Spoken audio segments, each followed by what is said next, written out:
Bienvenue sur Congo Positif, mesdames et messieurs. Nous vous remercions partout où vous nous suivez en ce net moment. Merci na Kopé Sabiso. Attention, na ngongo pour na kolanda Congo Positif ne to ebisarabino que non chaque jour isa mon message noté parce que tout change aka bilongi ya batu nini to yambaka. Je ne suis pas seul sur ce plateau. Je suis avec Papa Racheté et après Papa Racheté, vous aurez bien Claude Machala qu'on appelle le Mbigazor ici avec nous sur ces plateaux. Nous allons brosser quelques actualités na Papa Racheté et puis Tokoya Kozonga, mais avant to brosser l'actualité na biso tikangai na ebisabino que non. La Chine appelle l'ONU à lever le mesure de notification sur les armes à destination de la RDC. Donc tout le monde peut que non. Moi pression en comme ko salama et comme pe que non bato ba comme ko zwaka ya République démocratique du Congo. Na motema pourquoi parce que ba moni que non makambo ezoleka na est mboka na biso peut-être commis ba aventure. Élection 2023, les camps Katumbi prend ses distances avec Fachi. Olivier Kamitatou dresse un tableau sombre. Donc, tout le barango et puis tout zoko bakolobelango. Kebandaki ko simba pendate, bandaki ko simba pendate malgré bato baza ensemble mais au sentir pendate que non guerre froid moko ezali na kati na bango début de l'après COP 27. Près de 80 ministres de l'environnement du monde attendus à Kinshasa de ce lundi. Donc, yango wana beaucoup mona que non lundi ya mukolo lelo donc ba ministre ya environnement ya monde entier ya monde bakoya awawa na Kinshasa plus de 80 ministres ya environnement baza attendus awa na République démocratique du Congo na yango avant Koba Papa Racheté, bonjour et bienvenue dans Congo Positif. Bonjour journaliste d'investigation. Bonjour Naba Congolais ya Kinshasa.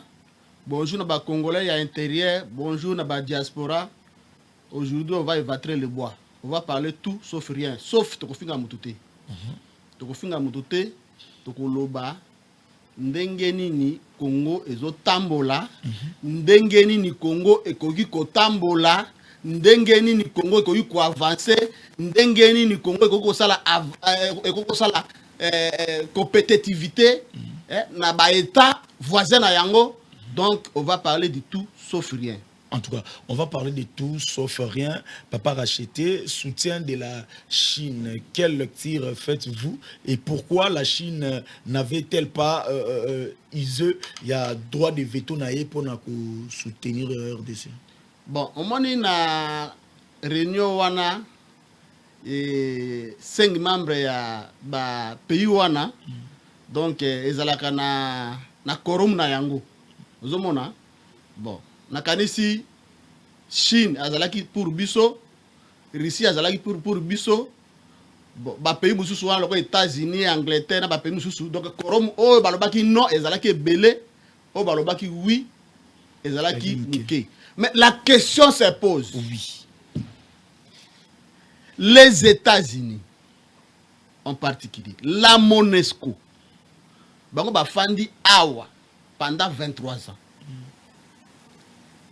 La MONUSCO alobi M23 azana armement makasi koleka République démocratique du Congo en particulier la MONUSCO en général. Ce qui prouve trahison internationale. Trahison internationale. Internationale. Comment ça?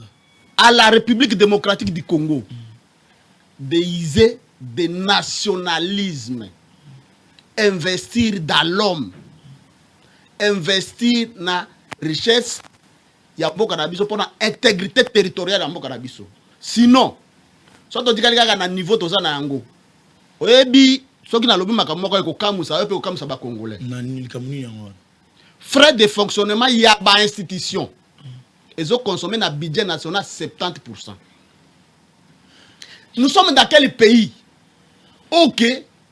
Tozali na matière lokola matière balingi basala lokola ba batterie électrique to changer ba mituka na carburant na électrique. Allemagne na Angleterre baza ko s'affronter pour la RDC. Mais biso siko tozui, biso na no RDC, tozui 70% ya budget ya mboka na ba institution.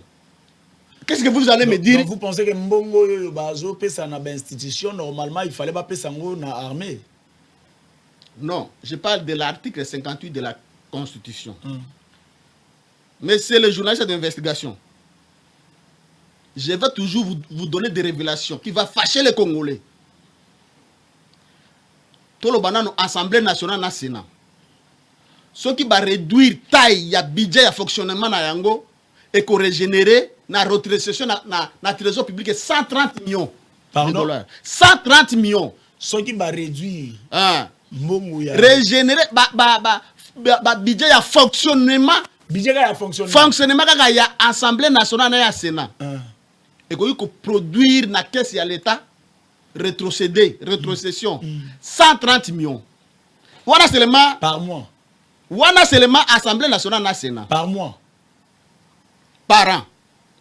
Par mandature, disons. Tokei na présidence de la République. Bazali na 108 positions. Okuta conseiller na numérique, conseiller na même matière. 2-3 conseillers. 4 et 5. C'est-à-dire, ce qui va réduire na 108 positions. Et comme il y a 250 positions, la présidence. 108 positions et comme on a dit 1008 positions. 1008. Actuellement, il y a 1008 positions. 1008 positions. Il faut réduire comme on a 250 positions. Voilà les pistes de solutions. Donc 1008 positions. Bah, Kitisango et comme on a 200 combien? 250 positions. 250 positions. Oui. Parce que 250 positions, on a l'ongolana, on a mais non. Tu peux servir bateau ou peut servir la République. Tu peux servir bateau ou peut ngara telemela gouvernement ou bazo répondre na ba institution, na ba besoin politique. Il faut éviter gouvernement ou bazo répondre na ba desiderata politique, na ba poids politique. Tout ça la gouvernement ya ba congolais. Au moins le gouvernement, auto ça nango. Et koki kaka ikende na 56 ministres. Parce qu'ils ont répondre à la besoin congolais. Ils ont répondre à la désidération à l'homme politique congolais. Voyez les pays locaux de la République démocratique du Congo, oh, bato bazwa envie yango. Mais homme politique congolais, azana ba base, azana ba beefsteak. Tant que la réduction ya ba train de vignettes par exemple, les places ni yo monique non il y a mbongo makasi la ba institution mboka na biso. Nyoso. On ne peut pas dissocier le président et la présidence de la République. On ne peut pas dissocier la primatie avec le gouvernement, les membres du gouvernement. On ne peut pas dissocier le bureau de l'Assemblée avec l'Assemblée nationale. Voilà les institutions budgétivores. À titre illustratif, on peut sur le tableau. Je donne qu'un exemple. Vice-président, il y a l'Assemblée nationale qui a touché 120 000 $. Pardon? Vice-président, il y a l'Assemblée nationale qui a touché 120 000 $. Mbata. Oui, je vous l'ai dit. Mbosso dit que Congolais a droit à koyeba invisible na été. Congolais a droit à koyeba salaire na été. Mais nga naza patron ya Mbosso. Na Mbosso aza mwana musala nanga. Exactement. Ngai nde mutu tindi kuna représenter ngai. Alors que biso ngai na yeba salaire na été. Mais babenga mo invisible. Est-ce que invisible seulement en République démocratique. Yo est invisible pour nani. Babenga mo déjà invisible. Yo li mo invisible pour nani. Invisible. Bon, tous à la peine invisible na salaire ya soda. 250 000 francs congolais. Nazo peso tableau. Président de la République a touché 850 millions 850 000 $. Aux ans pas preuve. Oui. Joseph Kabila 630 millions de $. Toto Kende Sam Alokon de 450 000 $. Et là. Toto Kende Mbosso 350 000 $. Ministre, 45 000 dollars. Ministre, 45 000 dollars. Directeur Yasnel, 45 000 dollars. Bon, ça m'a mis qu'on a eu un atome là, moi, l'icolo, papa. Directeur Régie des eaux, Oui. 45 000 dollars. Soldat, Oazo Koufa, Directeur régie des eaux combien? 45 000 dollars. Car régie des eaux. Oui. Soldat Oazo Koufa na, ko défendre Mboka, 250 000 francs congolais. Ce n'est pas un scandale. Bon médecin. Militaire, enseignant, na zone militaire. Enseignant, 350 000 francs congolais. Médecin, à sali grève. Gouverneur de la ville a tindi basoda ba bête ba lacrymogène. Médecin. C'est-à-dire, dans ce pays, le médecin n'a pas le droit. Donc, bato bazan a droit, izakaka. Gouverneur de la ville, le kolaye azo futa, ba député provincial, 8 000 dollars par chacun. Na assemblée provinciale, kuna na nini, na administration na 12 mois ya lire. Est-ce que tu comprends que Congo et Zamboka Moko, il faut tout ça la réforme ya classe politique.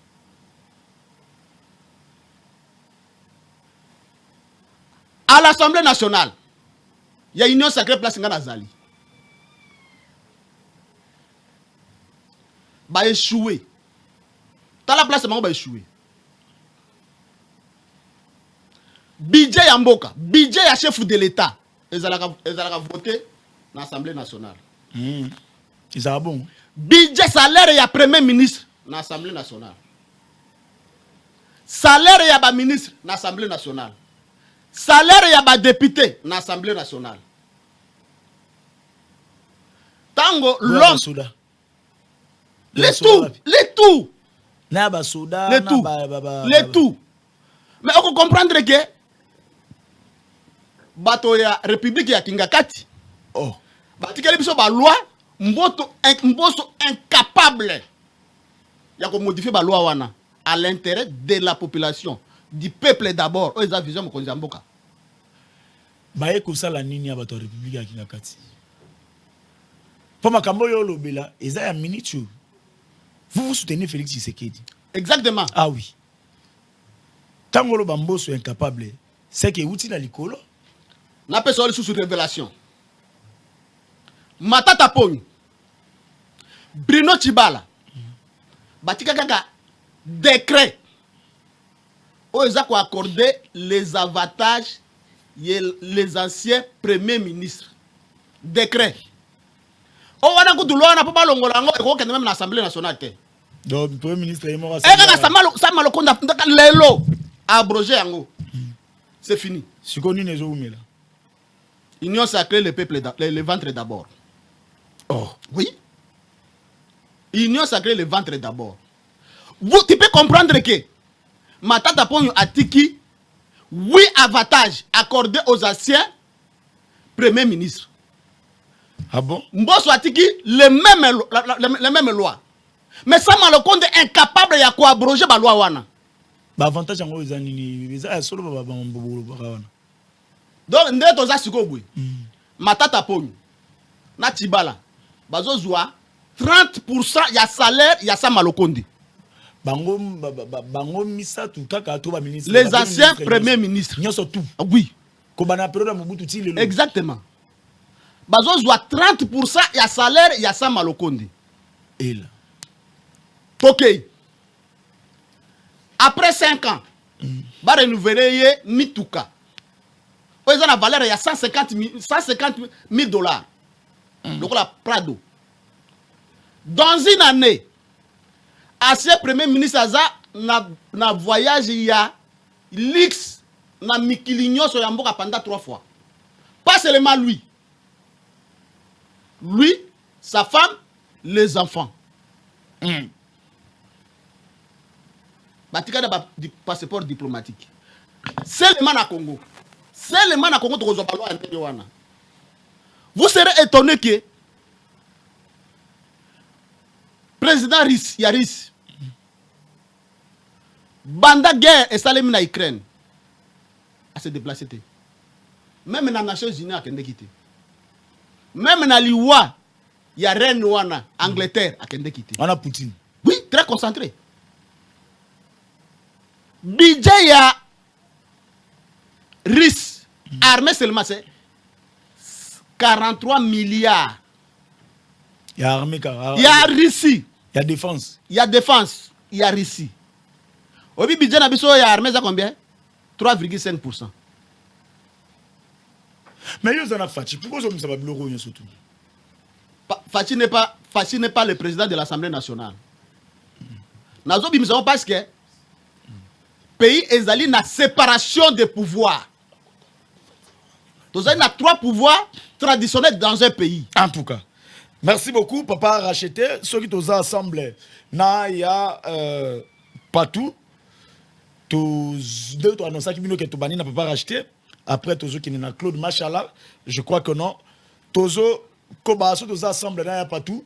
Clinique El Rafa, clinique Oyoyo, Ezo Sungaba Namboka, Ezo même la Banamboka, ba solution pour na problème na bango. Ezo Salae qui no Banamboka, Bakoma na Kimia, ba appendicite, hernie. Et ça, ça a $80. Au Babéguinini, examen, dans consultation, ils ont fait. Promouvoir la santé en République démocratique du Congo, désormais, c'est l'affaire des cliniques El Rafa.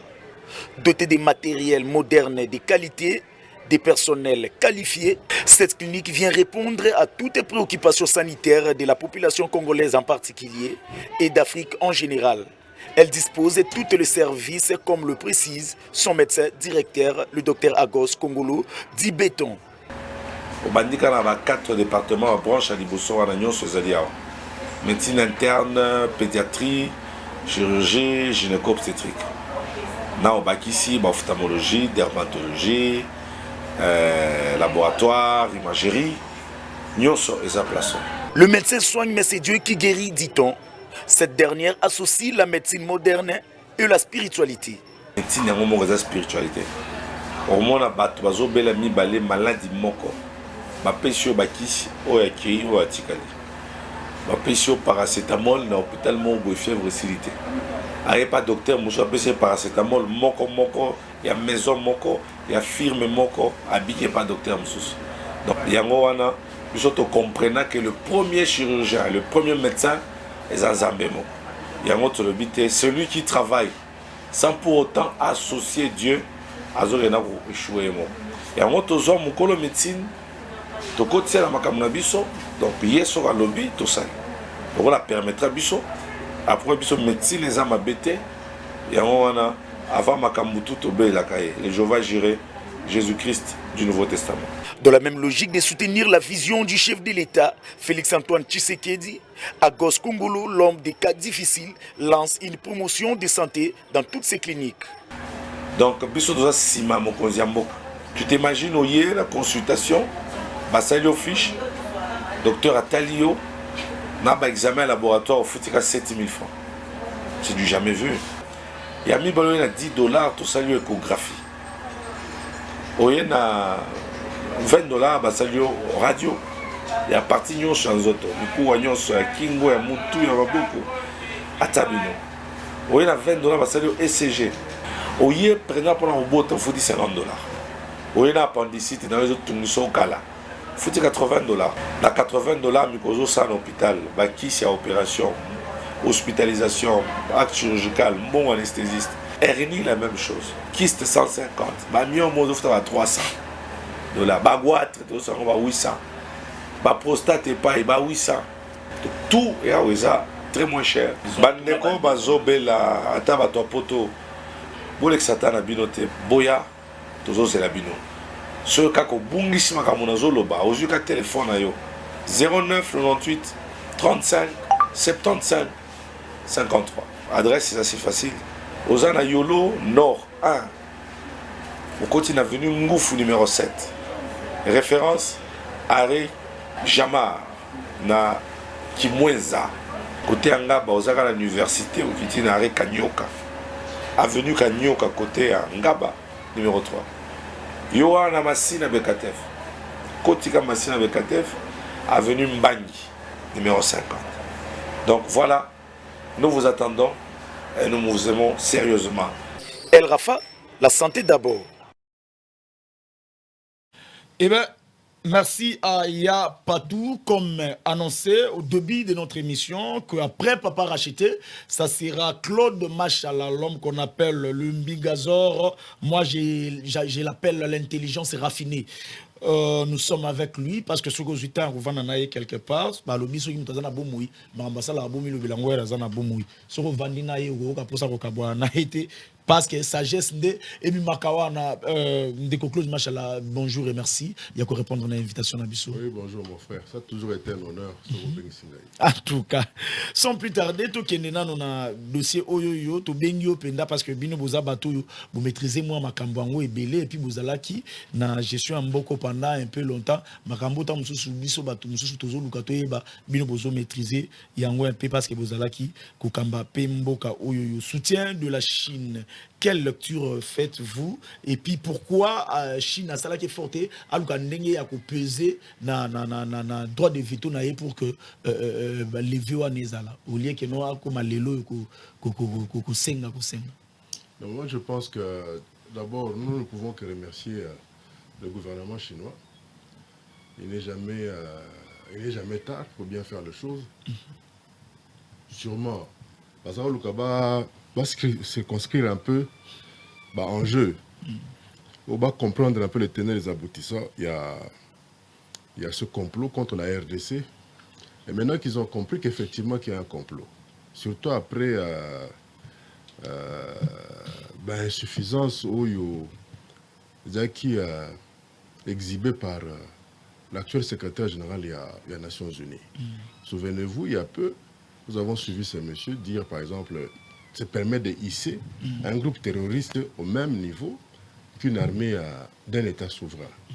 Ce monsieur s'est permis, je crois que c'est monsieur Antonio, something like, s'est permis de dire, par exemple, que non, voilà, au jour d'aujourd'hui, le M23 est une armée. C'était une affirmation d'abord grave. Nous avons entendu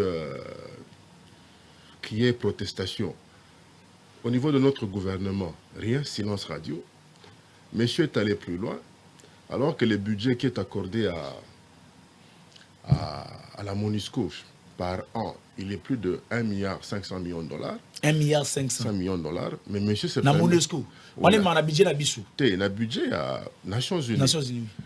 Mais voilà que le monsieur se permet de dire que non, voilà, les M23 ont des armes plus sophistiquées, plus lourdes que nous, la RDC que nous de la MONUSCO.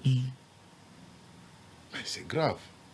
Aujourd'hui, la Chine dit qu'elle aimerait qu'on puisse lever cette conditionnalité de renseigner à chaque fois qu'il y a des armes à destination de la RDC.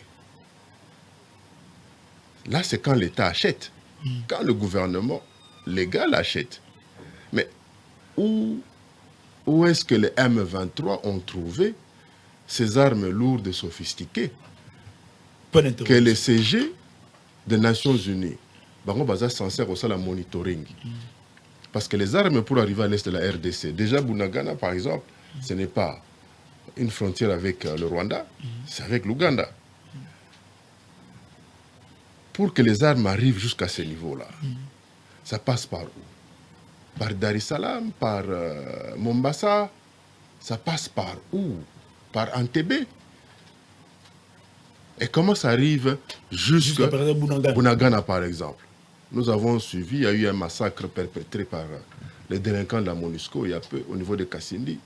Je les appelle délinquants. Pourquoi délinquants? Ce sont des délinquants. MONUSCO. On n'en veut plus. Ça y est. Voilà. Ce sont des délinquants. Et c'est dommage que nous continuions à les tolérer sur notre territoire. Vous vous souviendrez qu'il y a plusieurs émissions que nous avons faites. Nous ne faisons que réclamer, stigmatiser la présence de ces touristes armés sur notre territoire. Mais ce qui est étonnant que non, Félix Tshisekedi aujourd'hui, 3 ans, 4 ans après, la population n'a pas tout réclamé départ, et même le président de la République est d'accord. Mais Bino pendant 18 ans pour venir. Attention, la MONUSCO est venue ici, c'est sous le label des Nations Unies. Et je pense que plus d'une fois, vous avez suivi Joseph Kabila Kabange, demander à ce que la MONUSCO puisse quitter notre territoire, puisque pendant autant d'années, il n'y a eu aucune solution pouvant passer par eux. Parce que même en 2013, Tango Makenga Kimagambanga Bosene Kotiwana, MONUSCO Zagana Katite. Vous comprenez? J'en arrive à cette problématique. Dans l'Obiawa, on a vu le massacre de Kassindi, orchestré et perpétré par cette force négative qu'est la MONUSCO. Comment voulez-vous des gens qui prétendent, prétextant d'avoir été en vacances, ils sont allés en vacances avec véhicules de service, armes et munitions. Et ils rentrent avec des véhicules blindés, soi-disant revenant des vacances de l'Ouganda. Tout ce qu'on voulait faire au niveau de la frontière de Kassindi, c'était quoi? Il fallait bien fouiller les véhicules. Ils ont fait le forcing, ils ont même tué des civils. Qu'est-ce qui cachait dans leurs véhicules? Puisque lui, le monsieur des Nations Unies, il a eu la chance de voir les armes du M23. Fallait-il qu'il attende jusqu'à ce jour-là pour nous dire quelle était la qualité des armes que posséderait le M23? Ça l'a un peu moins bilingue. Donc, dans le but que il y a un complot contre la RDC. Le complot, il est là. International ou... Mais c'est un complot international. Il y a des multinationales qui sont dedans. Au jour d'aujourd'hui, l'avenir de la batterie électrique, c'est en RDC. Il faut tout faire. Sinon, comment comprendre que le chef de l'État, par exemple, il annonce que voilà, dans le cadre des forces de l'EAC, les forces kenyanes vont arriver dans quelques jours dans notre pays et ces forces passeront par Bunagana. Et à notre grande surprise, ces forces arrivent mais ne passent pas par Bunagana. Ils passent ailleurs. Et curieusement, ces forces se permettent de violer pratiquement le fameux accord de Nairobi, en disant que non, les forces kenyanes sont là pour constituer un tampon, une force tampon entre ce groupe terroriste que les Nations Unies ont élevé au niveau d'une armée. Or, ne peut avoir une armée qu'à un État souverain reconnu par les Nations Unies. Voilà, les Kenyans ne passent pas par où ils s'étaient convenus, selon les dires du chef de l'État. Ils passent ailleurs pour arriver à ce niveau-là et dire que non, nous sommes une force tampon entre l'armée M23, l'armée entre guillemets, donc l'armée des terroristes, et les FARDC. Cela va sans dire que le complot de la balkanisation, comme aimait le dire Lumumba, balkanisation, ils ont déjà un téléchargement. Parce que Bido Bozomona force tampon. Mais non, il s'agit d'une frontière qui est en train de se créer entre Bunagana et le reste de la République. Nous devons faire très, très attention. Nous devons essayer un peu de revoir, chacun dans son coin, son moi là. C'est-à-dire Bongaï. Totika moi moke Bongaï. Bakondi bakitisa mwe mapeka na bango. Batika ils ont complot international. Pourquoi vous les autres vous condamnez Félix Tshisekedi? Non, excusez-moi. Il y a une des garantes. C'est lui le magistrat suprême. C'est qui le comptable? C'est lui le patron de notre armée. C'est lui le grand comptable. Mais nous constatons dans son chef Bongaï Eleki. Dongaï Naza Danze. Ozomuna. Oebi Mokonzi. Yokela rappel. Zara Matoy Mibale. Oyoki na gauche, oyoki na droite. Soko tkega li toy moko. Egozala moko mosusu. Kaka yomo okomibete na maboko liboso atala tala na yo. Parce que tango gobima libanda moto kolulu akoza sute. Ola. Oyoki. Rôle ya mokonzi ndenge ya peu alobaki. Mettons nos divergences de côté. Joseph Kabila, Tongo midi pour Kazako le Basenek ensemble. coalition oui ekufi biso leo tona posa coalition te toaso na posa coalition na surtout na yete mais ezali totia intérêt ya mboka liboso ki bongai wana ki autosuffisance wana. Mais d'autres pensent que non, Okay. bino boyebi place makambo et bandina place les autres qui nous soukela. Na ebité Quelque chose bien établi ça, par vous et laissé. Oyo wana ezali propaganda moko de caniveau. Bato bako beta masola bongo ndena mesana koloba baba suka na babanda es. Oyoki parce que les loyo pour biso opposition petozala. Il faut que Congo existe. Parce que ce Congo est athée. Donc pouvoir est kozala te. Opposition peut kozala te. Mboko ya bakoko nana ngo azape wale Congo ngo la kindokite.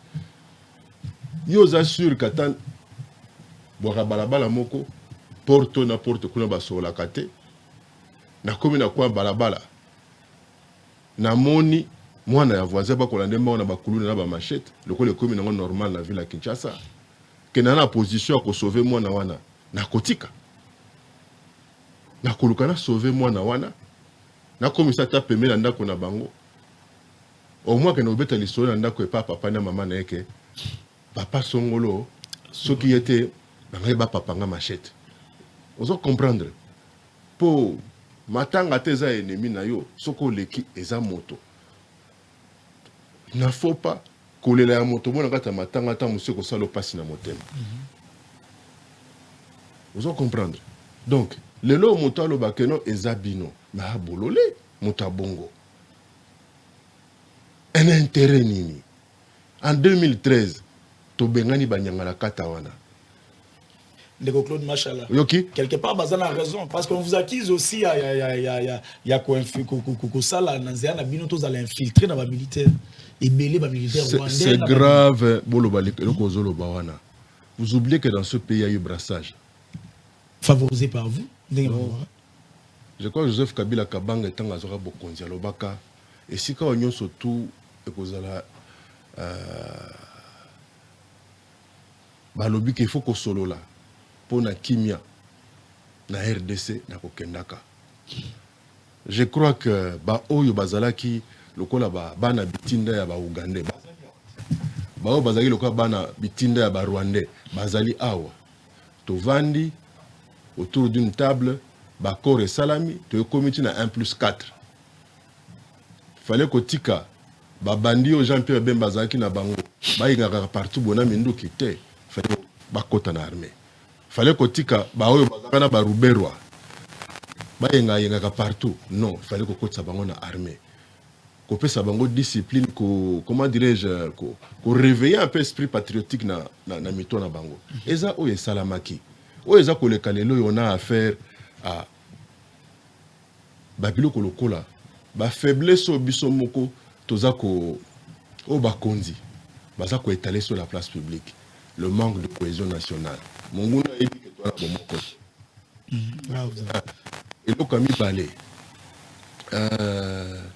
moto presque nyonso tout na libanda tango bako tourner sangwa Congo tendance ezaka ya ko minimiser et donc ami sato ezalo ko la motambo to piège o le réseau na kata kisasa on a mesana ko déplorer depuis longtemps. Kagame, après que le président Nabiso a fait un discours dans les Nations Unies, Kagame a parlé d'un certain racisme. C'est-à-dire qu'on s'apprendrait à des gens qui physiquement lui ressemblent. Au motif que, il faut Rwandais. Or, RDC est occupé par 5 populations. Les Pygmées, les semi-bantous, les bantous, les nilotiques, et puis les Soudanais. Pourquoi nous n'avons pas de problème avec tous les autres groupes de populations qui occupent la RDC seulement ces Tutsis qui sont dans les nilotiques? Puisque bazo servir comme de marche-pied, comme des tremplins, la réalisation, il y a ce vieux projet, il y a balkanisation à RDC. Ce polpotiste de Kagame, ce nazi de Kagame, voilà, les Nations Unies parlent d'un certain racisme. Na Kinshasa, Oh, Bakangir, Rwandais, Moko, Sika, Songolo, Pakala. Mais c'est un complot, c'est un piège. Et quand vous allez suivre le petit, là, le bandit là, de Goma, de Ngoma, ou Ngoma, du M23, il vous dit que non, Toza Koya, parce que Bande Konabiso, Bango Wana, Baza recherché, Baza oppressé. Donc, même discours, na Kagame. Mais pourtant, tous les Balouba ne sont pas que Congolais, parce que Balouba Moussouba en Angola. Tous les Tchoko ne sont pas que Congolais. Tous les Bazombo ne sont pas qu'Angolais. Tous les Mbandi. Tous les Mwandi ne sont pas que de l'Équateur, parce que na Bazali. Tous les Tutsis ne sont pas que Rwandais. Les Loyotoki na Kwamutu. Tina ba Kenge Bani, tout ça là. Tu veux qu'il y ait le problème entre les Yaka et les Bateke. Mais on oublie que les Yaka, baza petit n'Angola. Les Bateke sont-ils na Gabon. Alors, Tikate, bao baza n'Angola. Baya koluka ba kote la bande kona bango, loko la bitumbe ngone na Kwamutu, bao pe ba na Gabon, baya kote la pe Bateke ba ya awa, puisque ba bande kona bango. Nous devons faire très attention. Donc il y a des pièges au Bazota. Ma piège ezali eza ebelé. Yangwana mokonzi ya mboka tika kibongai. Kibongai ko bebisela makambo. Quand nous, les nationalistes kabylistes, tous autres le consensus par exemple à propos du processus électoral. Ils ont été vendus autour d'une table pour tout bana ko kabola sokinini. Ndenga yesa ki batonaye. Et ça d'abord pour te comprendre que tika et que démocratie na biso et que ndali boso tika et que acquis oyo soit disant ba bundela pendant 38 ans oyo monsieur Laurent Désiré Kabila a bundela pendant plus de 40 ans to sauvegarder yango to le to s'en servir le quoi tremplin par rapport à œuvre monene ensemble de tout ça qui est alternance pacifique, tout le monde a n'enga aucun liboso. Yende garant, yenda kolobande quoi, n'enga saloba qui déjà mettons nos divergences de côté à matérialiser yango. Mais à tongo midi pourquoi bolamuki, bozo constater que dans son chef, dans son comportement, dans son discours, Azan a intention à mon côté, il y a créer bon moko. C'est ça. Ouais. Donc, vous affirmez, qu'il y a un complot. Il y a un complot contre la RDC. Contre la balkanisation. Voilà. Et à votre époque, Boyebaki. Mais depuis le Mumba. Et là, le Kakango qui est réalisé. Ni ne s'est réalisé. Balkanisation, on a pas réalisé. Mais il y a le sursaut. Tant que Mobutu, c'est Seko. Mobutu n'a pas fait que de mauvaises choses. On a toujours reconnu ça. Yo kanisi que atana matanga ebe muntu po azaki ndokinde akufi ebe mene kopola. Asa toujours na muntu akotangiselema miso pe ko tchena sama bele. Il y a de ces choses oyo positives to reconnaissance dans le marché Mobutu par exemple l'unité nationale. Quand il disait s'il s'agit de faire un pacte avec le démon. Voilà, par exemple, Omoni. Donc, il y a intégrité. Bomoko pote bania ko se défendre. Laurent Désiré Kabila a dit la paix se gagne. La paix se gagne comme le pain.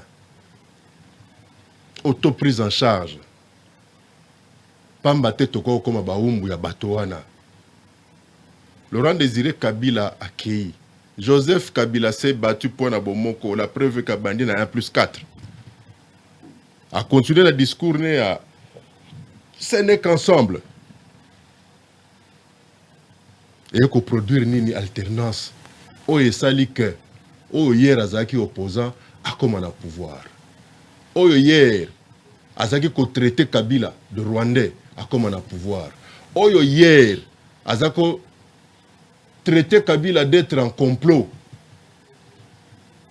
Mais au jour d'aujourd'hui, Yena Bokonzi a présenté Biso Kagame et son frère. Mais Tozo Kamwa, le même Kagame a lobby, Kabila n'était pas flexible. Tosotuki, Biso Tolobi alors. So Kabila Zalaki, il y a solo rwandais.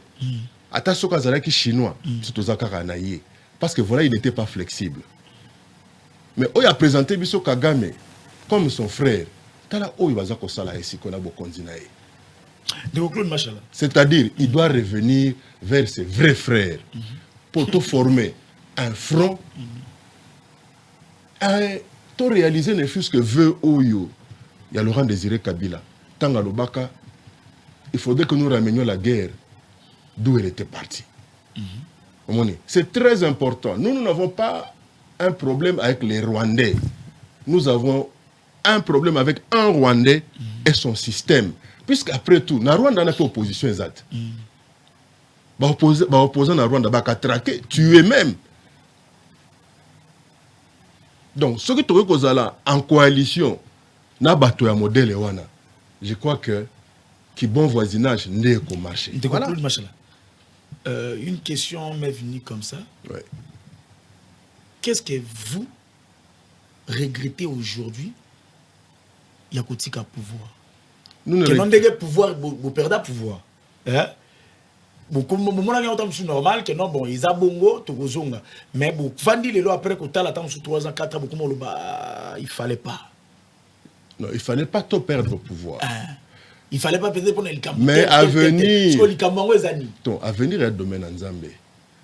Parce que nous constatons recul, moi, ma casse, sur le plan de la démocratie, sur le plan de la liberté d'expression aux journalistes. Sur l'accès à un message à sur la téléphone.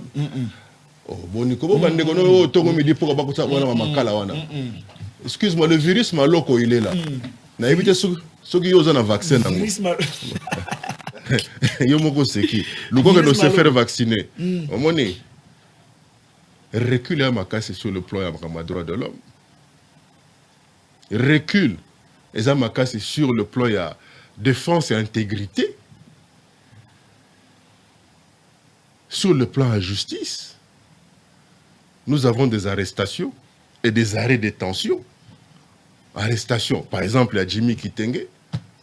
Par exemple, il y a Ndeko Akufi Tinamwana. A eu chance de Kumba Mwana na Emo Kolalelo. Tina Ndakone Yasuka. Tozan a recul dans le secteur et belé. Quand je dis arrestation, Jimmy Kitenge, Tozan Ndeko Mosusu Momo, il est là. Tozan Ndeko Mosusu Akufisi Mwana Barnabé. Kabound. Yomokolobi Kabound. Pourtant, il est censé être en résidence surveillée. Au Salissinga, Natangete parce qu'il est en résidence surveillée. En résidence surveillée na Makala. Sokazaka na Makala. C'est-à-dire Yomo conclure que j'ai raison que recule les Amakasi sur le plan de justice. Tozana ba arrêt de tension. Arrêt de tension, c'est-à-dire na tongo ba kangi moto 3-4 jours après, si pas na pourquoi ba bimissier. Parce qu'à ça, moi, je peux finir. Est-ce que je peux finir? Est-ce qu'on a scellé ça? Il y a une liste à Bakombo. Et bongo et teni longondo. Aza vidier. Voilà. Vous a pressé. Vous n'a évité problème ni aux non. Il y a des arrestations. Un possible exemple à Bakombo. Il y a des arrêts de tension. Qu'est-ce que je veux dire par là? Population bomoni, baliko yokate, bazako yiba, bonaboye. Pour calmer cette clameur publique, pour calmer tension wana, Monsieur Moïse, Bachio Maboko. Tango tension ekiti, mwana mai, zonga pale. Tu comprends? Des arrêts de tension, tension sociale, comment les arrêter?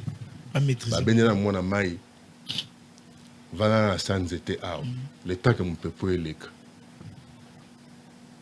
Mais les autres là doivent subir la rigueur de la loi. Donc tout ça a recul et belé. Et recul, il y a makasi, et ça manque à cohésion, manque à unité. Ou ils ont ça que moto na quoi naie, azo émettre point de vue ou azo komona, mais azo mona danger wana te. Pardon.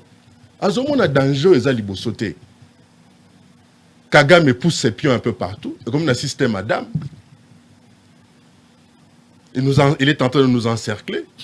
À l'obi na Congo Brazzaville na maluku à côté kuna akesa la bilanga to ki za ba soda ba olo nani ba olo na ba grenade ozomona surtout kaseke ba olo na taba mbale comme ba olo na ba grenade ozomona ole baza na ba cache poussière ne tout mona batu na Congo banini batu ba sa bilana minduki na mi Congo ole ba tracteur comme ba char de combat to yebite za ko atako bilanga ngo amila il faut quand même tourner ma danki mais comme il y a ma char de combat aucun RCA on donne même la nationalité à certains M23 comme le centre africain or mongala nyo soto ayebi population ya zana coin wana bisonde tozana 5 populations en tout cas parmi les populations qui occupent le territoire centrafricain hein les nilotiques bazakate vous allez comprendre. Donc, ainsi de suite. Mais pourquoi ça? C'est avec quel objectif? Mais il faudrait nous déstabiliser. Joseph Kabila Kabanga Lobaki, en donnant la stratégie Oyo, balkaniser la RDC. C'était quoi? Parmi ces stratégies, il y avait multiplier les zones de tension, affaiblir l'État, nous attaquer de partout, ainsi justifier la partition du pays par rapport à ce que Kagame ou encore le petit bandit là de Ngoma a dit, le racisme, on s'attaquerait qu'à une population, je ne sais pas en quoi cette population-là serait spéciale par rapport aux autres. Par rapport au Bazombo, par rapport au Bateke, par rapport au Yaka, par rapport au Chokwe. Voilà. Tout évolué. C'est ça. Pensez-vous que c'est avec ce discours Yaboué de vous convaincre la population en 2023? Parce que quel genre de discours de Boya? Parce que maintenant, comme en 2023, mandat à Félix Silité. Pardon, oui, problème est ouais. Parce que opposition, s'il vous plaît, Bandeko, nous avons déjà un texto, s'il vous plaît, déjà aussi téléphone charge. Alors si vous continuez à faire des textos, vous avez et ça bien de Claude March à la zana biswa to tuna yo komaka texto to vous attend autant donc na perdre ma candidature pour opposition au bato va considérer à Fayulu et qu'il y a na discours mort ya ko vanter ba promesse na et puis c'est vrai parce que nano ba dirigeate ba ko vanter ba promesse na bango le pouvoir viendra présenter les bilans. Ce qu'on dit dans la FCC, un discours niveau. Excusez-moi, la politique était le coup là. On dirait moi na moi que na maternelle, balakisi nzembo, tant la zone na ndako, comme c'est sa première année à l'école, bon matabo quitter comme magaga zo magaga nzembo na balakisi na classe ka. Ba oyo baza lelo na bokonzi ba échoué sur toute la ligne. Vous comprendre. Nous avons été au pouvoir. Nous avons fait des choses, mais on n'a pas tout fait. Vous allez comprendre. T'as l'étendue à RDC. T'as le niveau ni l'homme a été détruit. Surtout à la tête. Quand je dis à la tête, c'est quoi? Puisque la frange la plus dangereuse, bah Oyo Penza, baza, bah responsable à ce qui nous arrive chaque jour ici, baza surtout bah je les connais, bah dans la classe. Bah toi français Molaï. Il y a un zakolo ba mokolo mwana na émission moko na lobby kaka ndenge basala ki bouclage na commune ya Lingwala commune ya Kinshasa tango basisa na ba commune nyonso to ya Kisasa il faudra basa pe bouclage na palais du peuple pour nous assurer ba ko kangaka quelques coulous na cravate na kati ya lopango wana c'est-à-dire bato ya français Molaï petit o ya Achayaka receveur petit nanga moto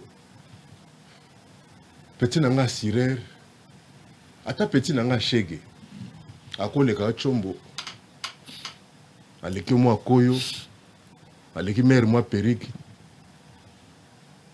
na faut pas peut-être toi abendaki mutu na $10 abandi mango mais tala modèle frappe à kozwa on dirait yezu kutoki na ba caresse nde azwaka ozomona mais moto yo docteur professeur souka na mi ba souka na frapper 10 millions à ibi 10 millions de francs de dollars. 15 millions, 100 millions, 250 millions de dollars. L'époque, la mise à la raté. Moi, je parle du pays. Oui. Moi, je parle du pays. Oui. L'époque, la mise le pays. Donc, Maka les a vide. Donc, Maka les a na bachege. Selon yon époque, il y a Kabila. Non, non. Quand même, l'époque où tout le monde a dit que les chefs de l'État qui des prisons, peut-être Makelele les pardon, Makelele yoka Makelele au lobby loko moko za motu ya tika na kotika auto me batuna yo bunga rumba. Rumba, yoka. Te oso so sande na sina comprendre. Te boule na comprendre on tina suka te. Mais il faut comprendre le monde au moins dans studio le bakasi parce que moi na studio wa yebi couleur avareuse no zakanga. Oh. Sili sakasi. Ngani na yebi couleur avareuse no na yebi koza ya. Makabiliste. Mais yo yebi ngata. Oh, naza journaliste. Naza netre. Au Congo, au milieu du village Moutala. Mais tout n'a pas de barreau sur Congo positif. Dans la véranda. Na yebi véranda. Sili sakani na yebi so kolonda kwana na yebi sango batu. Et lors moment yebi sabatu. Toke. Tout ça mona quand même na Félix Tshisekedi ata baso bima. Tout ça mona batu bazo kangama bakoti quand même ba autorité. 2 mbongo ya batu quand même toujours yeba que non les présidents de la République a genre autant député ba commune autant banane ba commune autant n'époque na bino to tikala ko beta bisolo wana te to tikala ko yeba même pas na médecin ba commune ko tomboka par rapport ba plus bazo yoka pe ba mbongo na koloba quand même na koloba la démocratie par rapport à l'époque na bino tondi ba mo na koloba oui loba lelo oyo président azali en place asi aloba ka ba salaire na été mais na kamwe yo yebi yango ngana kamwe balobaka na après balobaka ye moko d'abord salaire ezali kamwe ya mosali na patron na ye mais tango mosali alobi ke ya yebi na ilare combien azwaka te yo ko confirmer makambo ate ça c'est de deux botika ka kolanda lokuta ya propaganda régime ou propaganda eleki le basala mosala va passer plus de temps il y a propagande c'est leur droit il y a qu'on rêver d'un deuxième mandat ndenge ka ezali pe droit il y a équipe ya Cameroun lelo Samuel Eto'o azo rêvé que Coupe du monde bawana ona na douala qui vivra monera ozomona qui vivra monera donc il y a droit na bango mais le kuta eleki olobi toko mona bako kanga. Ce qui avait manqué à l'époque de Kabila, c'était une communication agressive sur la réalisation d'Engewana. Vous reconnaître moi. Mais écoutez, Socrate nous apprend à nous remettre en question. On doit comprendre. Socrate, ce qu'on appelle la maïotique. Connais-toi toi-même. C'est remettre en question. Et je pense que l'économie, il y a un livre, quoi, ouais, devoir de mémoire. Oui, j'étais invité dans la voilà. Mais tant que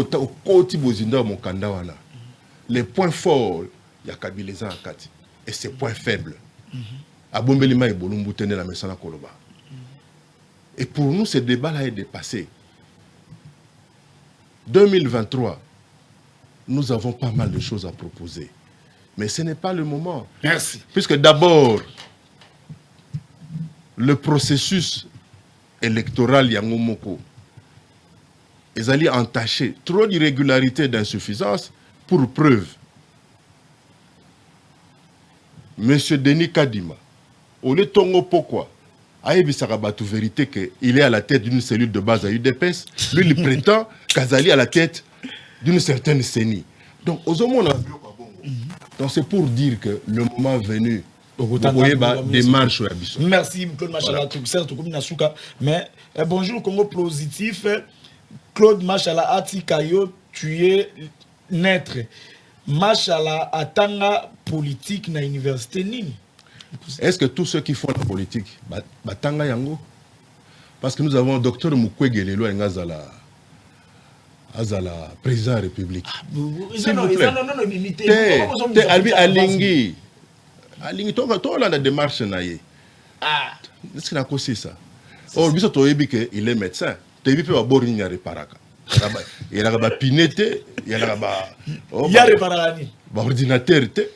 Biloko ya reparaka. Biloko yo o ba M23 ba bibisa ke pa ba mama yende reparaka ngana atelier nango. Ozomona. Hein? Ozi moto lokola Kabange Numbi, c'est un médecin. Ozomona. Ozui ndeko na ngai vie na ngai ya tonton Kibembe Mazunga. Si azala ki ti ministre. Ozomona. Yebisa yeke moto ya salaka kelasi ya liboso. Hein? Atanga wapi. Asa mwana Bible basali seva ntambe. Ya Yesu pardon. Pardon? Basi basala seva Yesu. Na Bible Potati lelo. Hein? Car Yesu nde totanga. Mais c'est venu dans la radio. Merci Claude Machallah. Malgré comment on arrête, nous sommes pratiquement à la fin de notre émission. Un mot de la fin. Le mot de la fin. Pour aujourd'hui. C'est qu'il nous faudrait rapidement nous ressouder. Cohésion nationale. L'intégrité du territoire est en danger. Voilà que pour l'EAC, les Eastern African Country, cette association, cette communauté, c'est à croire que notre souveraineté serait devenue discutable. Nous devons faire très très attention. 2023, Yangoyo, glissement, exacté. Mende, Boutskala Koyebake, Pona Bisso, Denis Kadima, c'est un Congolais comme nous, mais Bisso Toyebike, Aza à la tête d'une des cellules de base, il y a eu des pèces. Parce que quand on a eu des pèces entre la force du progrès, tu veux qu'il fait Bazarana, c'est